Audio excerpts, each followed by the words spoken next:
Selamat pagi, selamat berjumpa kembali di Poreki Podcast Treasury terkini. Oke, berjumpa kembali dengan saya Audi dan sekarang saya sudah ditemani oleh rekan kerja saya di sini, Mas Wardana. Saya hai dulu, Mas. Hai. Oke, Mas Wardana ini merupakan salah satu pelaksana seksi bank yang beliau ini merupakan expert di bidang perumi-umian, Mas ya. Betul, karena sesuai dengan tema kali ini pembiayaan ultramikro ini, pemirsa. Betul. Jadi kita di sini mau mengulik bagaimana sih apa yang dimaksud dengan pembiayaan ultramikro ya, Mas ya. Betul. Oke, langsung aja kita masuk ke pertanyaan yang pertama, Mas ya. Baik. Yang pertanyaan pertama itu sebenarnya pembiayaan UMI atau ultramikro itu pembiayaan yang seperti apa sih, Mas? Karena mungkin rekan-rekan di rumah juga sudah sering mendengar ya UMI dan lain sebagainya. Cuman kita mungkin mau mengulik lebih dalam lagi, apa sih itu UMI itu? Jadi pembiayaan ultramikro ini adalah program bantuan dari pemerintah yang menyasar pada pelaku usaha-usaha ultramikro yang tidak dapat mengakses bantuan pembiayaan dari perbankan atau bisa disebut tidak bankable. Oh iya. Nah, pembiayaan UMI ini sendiri dilaksanakan oleh PIP atau Pusat Investasi Pemerintah yang berada di bawah naungan Kementerian Keuangan, khususnya Direktorat Jenderal Perbendaharaan. Nah, dalam hal ini PIP itu bertugas sebagai koordinat fund atau koordinator dana yang bertugas untuk menghimpun dana dan menyalurkannya kepada lembaga keuangan bukan bank seperti Pegadaian, Koperasi Mitra Duafa, serta PNM atau Permodalan Nasional Madani. Pembiayaan ultramikro ini sendiri sudah mulai dilaksanakan sejak tahun 2017. Sudah lama ya, Mas ya? Iya, sudah lama. Oh iya. Nah, dari tahun ke tahun itu perkembangannya sudah sangat signifikan. Hingga triwulan 3 di tahun 2022 itu sudah disalurkan sebesar 29,30 M kepada 7.134 debitur di wilayah kerja KPPN Bantaeng di 3 kabupaten, yaitu Kabupaten Bantaeng, Kabupaten Bulukumba, dan Kabupaten Jeneponto. Jadi sudah banyak ya, Mas, yang disalurkan selama ini ya? Sudah sangat besar, Mas. Sangat besar sekali ya. Wah, keren banget sih UMI ini ya. Manfaatnya ya berarti cukup besar juga ya. Cukup besar. Betul. Terus selanjutnya, Mas, mau tanya ini, usaha-usaha apa sih yang bisa dilakukan dengan pembiayaan UMI ini?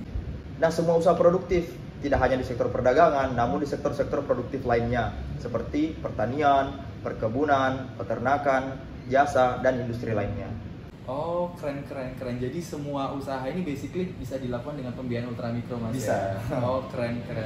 Baik.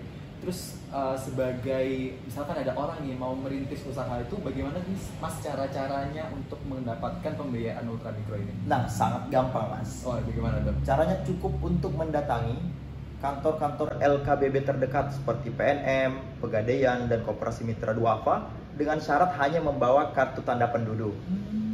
Oke, jadi mudah sekali, Mas, ya mendapatkan pembiayaan UMI ini. Jadi modal KTP doang kita udah bisa mendapatkan pembiayaan UMI ini ya? Bisa. Oh, keren.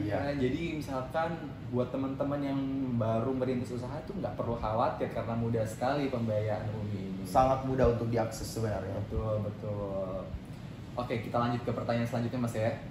Kalau dari KPPN sendiri kan Mas bekerja sebagai pegawai di KPPN Bantaeng nih.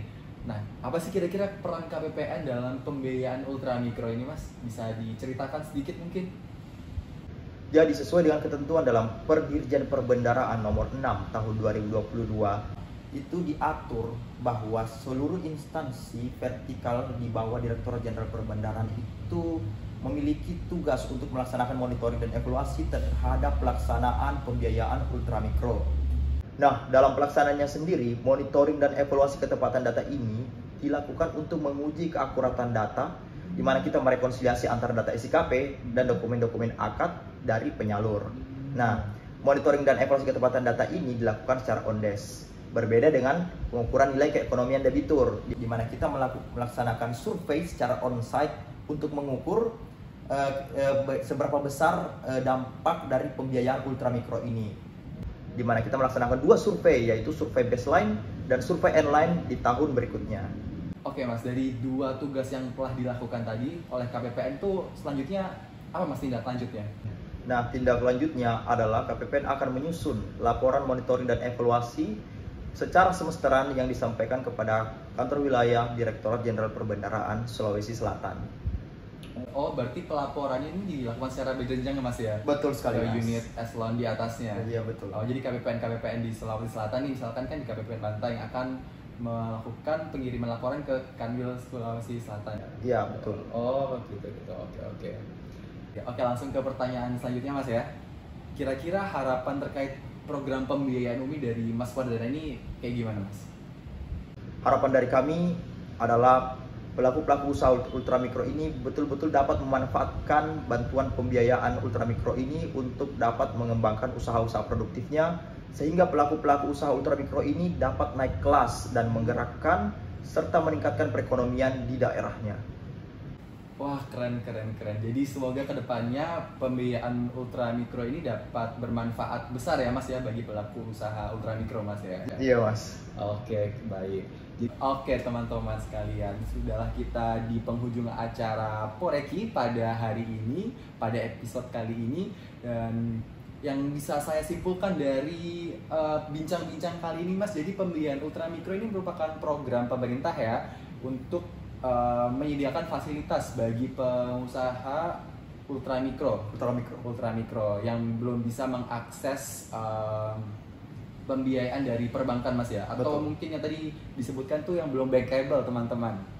Nah, pembiayaan ultramikro ini dapat didapatkan dari lembaga keuangan bukan bank seperti Pegadaian, Iya. kemudian PNM dan Koperasi Mitra Mitra Duafa. Betul. Dan syaratnya sangat mudah teman-teman, cuman butuh KTP saja Mas ya. Betul.